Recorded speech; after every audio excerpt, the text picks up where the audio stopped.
The Everyday Life of Abraham Lincoln, by Francis Fisher Browne. Chapter 28b. A warm reception.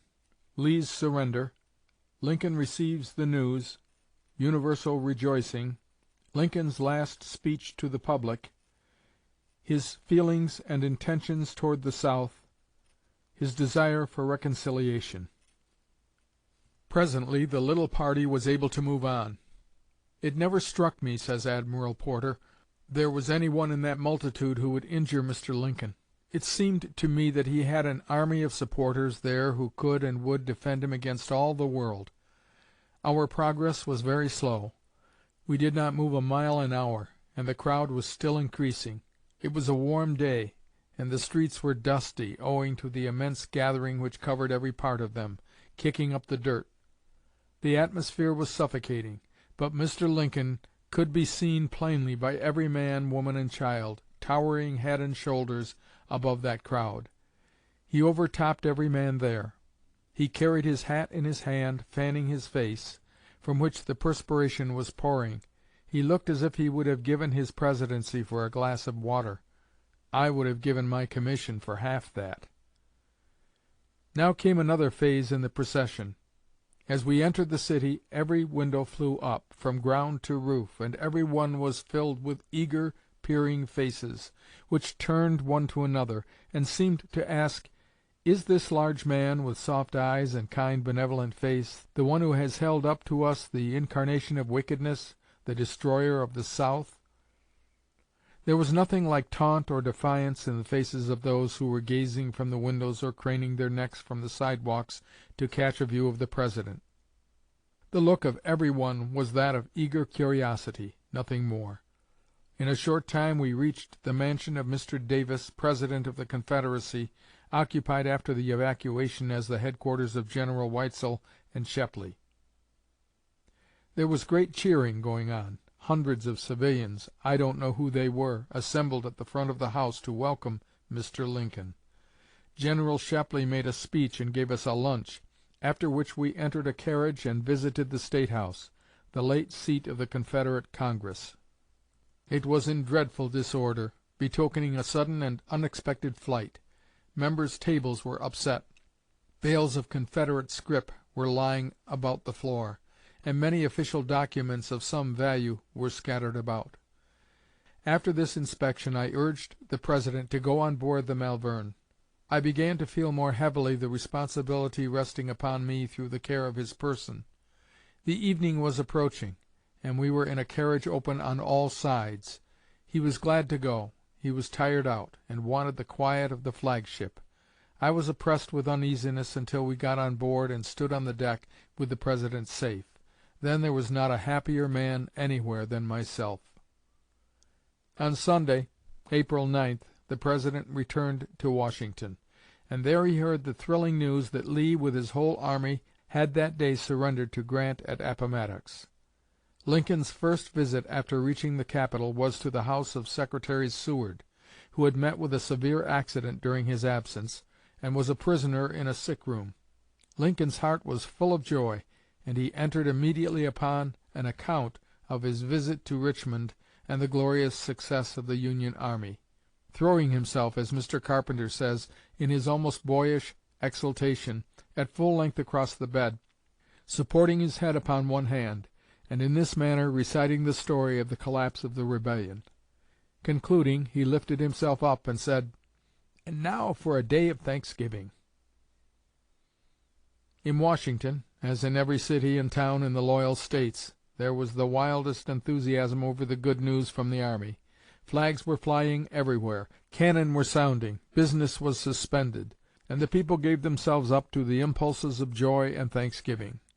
Monday afternoon the workmen of the Navy Yard marched to the White House, joining the thousands already there, and with bands playing and a tumult of rejoicing, called persistently for the President. After some delay Lincoln appeared at the window above the main entrance, and was greeted with loud and prolonged cheers and demonstrations of love and respect. He declined to make a formal speech, saying to the excited throng beneath, "I am very greatly rejoiced that an occasion has occurred so pleasurable that the people can't restrain themselves. I suppose that arrangements are being made for some sort of formal demonstration, perhaps this evening or tomorrow night. If there should be such a demonstration, I, of course, shall have to respond to it, and I shall have nothing to say if I dribble it out before. I see you have a band. I propose now closing up by requesting you to play a certain air or tune. I have always thought Dixie one of the best tunes I ever heard. I have heard that our adversaries over the way have attempted to appropriate it as a national air. I insisted yesterday that we had fairly captured it. I presented the question to the Attorney General, and he gave his opinion that it is our lawful prize. I ask the band to give us a good turn upon it." The band did give a good turn, not only to Dixie, but to the whimsical tune of Yankee Doodle, after which Lincoln proposed 3 cheers for General Grant and all under his command, and then 3 more cheers for our gallant navy, at the close of which he bowed and retired amid the inspiring strains of "Hail Columbia," discoursed with vigor by the patriotic musicians. As additional dispatches were received from the army, the joyful excitement in Washington increased. Tuesday evening, April 11th, the President's mansion, the executive departments, and many of the business places and private residences were illuminated, bonfires were kindled, and fireworks were sent off, in celebration of the great event which stirred the hearts of the people. A vast mass of citizens crowded about the White House, as Lincoln appeared at the historic east window and made his last speech to the American public. It was a somewhat lengthy address, and had been prepared and written out for the occasion. "We meet this evening not in sorrow, but in gladness of heart," began the President. "No part of the honor or praise is mine. To General Grant, his skillful officers, and brave men, all belongs."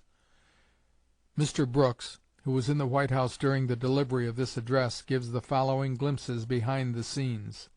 As Lincoln spoke, the multitude was as silent as if the courtyard had been deserted. Then, as his speech was written on loose sheets, and the candles placed for him were too low, he took a light in his hand and went on with the reading. Soon coming to the end of a page, he found some difficulty in handling the manuscript and holding the candlestick. A friend who stood behind the drapery of the window reached out and took the candle, and held it until the end of the speech, and the President let the loose pages fall on the floor, one by one, as fast as he was through with them. Presently Tad, having refreshed himself at the dinner table, came back in search of amusement. He gathered up the scattered sheets of the President's speech, and then amused himself by chasing the leaves as they fluttered from the speaker's hand. Growing impatient at his father's delay to drop another page, Tad whispered, "Come, give me another." The President made a queer motion with his foot toward the boy, but otherwise showed no sign that he had other thoughts than those which he was dropping to the listeners beneath. Without was a vast sea of upturned faces, each eye fixed on the form of the President. Around the tall white pillars of the portico flowed an undulating surface of human beings, stirred by emotion and lighted with the fantastic colors of fireworks. At the window, his face irradiated with patriotic joy, was the much-beloved Lincoln, reading the speech that was to be his last to the people. Behind him crept back and forth, on his hands and knees, the boy of the White House, gathering up his father's carefully written pages, and occasionally lifting up his eager face, waiting for more. It was before and behind the scenes. Sometimes I wonder, when I recall that night, how much of a father's love and thought of his boy might have been mingled in Lincoln's last speech to the eager multitude. The President's speech on this occasion was largely devoted to the impending problem of Reconstruction in the South. The problem was complex and difficult, with no recognized principles or precedent for guidance. Said Lincoln, "Unlike the case of a war between independent nations, there is no authorized organization for us to treat with. No one man has authority to give up the rebellion for any other man. We simply must begin with and mold from disorganized and discordant elements. Nor is it a small additional embarrassment that we, the loyal people, differ amongst ourselves as to the mode, manner, and measure of reconstruction. Let us all join in doing the acts necessary to restoring the proper practical relations between these States and the Union." The problem thus touched upon was one that had long occupied the thoughts of Lincoln, especially since the downfall of the Confederacy had been imminent. His practical and far-seeing mind was already addressing itself to the new issues, duties, and responsibilities which he saw opening before him, and which he well knew would demand all of his wisdom, firmness, and political sagacity. As was to be expected, a great diversity of views prevailed. A powerful faction in Congress, sympathized with by some members of the Cabinet, was for making treason odious, and dealing with the insurgent States as conquered provinces that had forfeited all rights once held under the Constitution and were entitled only to such treatment as the Government chose to give them. Lincoln's ideas were very different. His mind was occupied with formulating a policy having for its object the welfare of the Southern people and the restoration of the rebellious States to the Union. His broad and statesmanlike views were outlined, the day after the public address just referred to, in discussing Secretary Welles's plan for convening the Legislature of Virginia. Says Mr. Welles in his diary, "His idea was that the members of the Legislature, comprising the prominent and influential men of their respective counties, had better come together and undo their own work. Civil government must be reestablished," he said, "as soon as possible. There must be courts and law and order, or society would be broken up, the disbanded armies would turn into robber bands and guerrillas, which we must strive to prevent."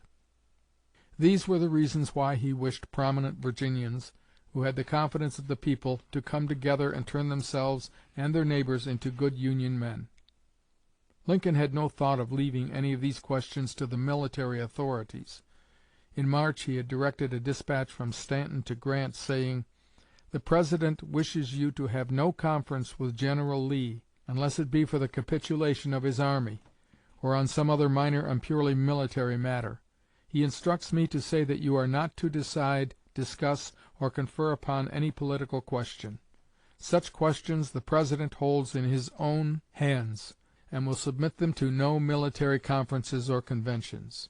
During his meeting with Grant at Petersburg, the President revealed to the General many of his plans for the rehabilitation of the South, and it could easily be seen that a spirit of magnanimity was uppermost in his heart. At the conference with Grant, Sherman, and Porter, on board the River Queen, the same subject was broached. Though I cannot attempt to recall the words spoken by any one of the persons present on that occasion, says General Sherman, I know we talked generally about what was to be done when Lee's and Johnston's armies were beaten and dispersed. On this point Mr. Lincoln was very full. He said that he had long thought of it, that he hoped this end could be reached without more bloodshed, but in any event he wanted us to get the men of the Southern armies disarmed and back to their homes; that he contemplated no revenge, no harsh measures, but quite the contrary, and that their suffering and hardships during the war would make them the more submissive to law. Says Hon. George Bancroft, "It was the nature of Mr. Lincoln to forgive. When hostilities ceased, he who had always sent forth the flag, with every one of its stars in the field, was eager to receive back his returning countrymen." One of the last stories of personal interviews with President Lincoln relates to his feeling of clemency for the men lately in rebellion. It is told by Senator Henderson of Missouri. "About the middle of March, 1865, says Senator Henderson, I went to the White House to ask the President to pardon a number of men who had been languishing in Missouri prisons for various offenses, all political. Some of them had been my schoolmates, and their mothers and sisters and sweethearts had persisted in appeals that I should use my influence for their release. Since it was evident to me that the Confederacy was in its last throes, I felt that the pardon of most of these prisoners would do more good than harm. I had separated them, according to the gravity of their offenses, into 3 classes, and handing the first list to him, I said, 'Mr. President, The session of the Senate is closed, and I am about to start for home. The war is virtually over. Grant is pretty certain to get Lee and his army, and Sherman is plainly able to take care of Johnston. In my opinion, the best way to prevent guerrilla warfare at the end of organized resistance will be to show clemency to these Southern sympathizers." Lincoln shook his head and said, "Henderson, I am deeply indebted to you, and I want to show it, but don't ask me at this time to pardon rebels. I can't do it. People are continually blaming me for being too lenient. Don't encourage such fellows by inducing me to turn loose a lot of men who perhaps ought to be hanged." I answered, "Mr. President, these prisoners and their friends tell me that for them the war is over, and it will surely have a good influence now to let them go." He replied, "Henderson, my conscience tells me that I must not do it." But I persisted. "Mr. President, you should do it. It is necessary for good feeling in Missouri that these people be released." "If I sign this list as a whole, will you be responsible for the future good behavior of these men?" he asked. "Yes," I replied, "I will." "Then I'll take the risk." He wrote the word "pardoned," signed the order of release, and returned the paper to me. "Thank you, Mr. President," I said, "but that is not all. I have another list." "You're not going to make me let loose another lot?" he exclaimed. "Yes," I answered, "and my argument is the same as before. The guilt of these men is doubtful. Mercy must be the policy of peace."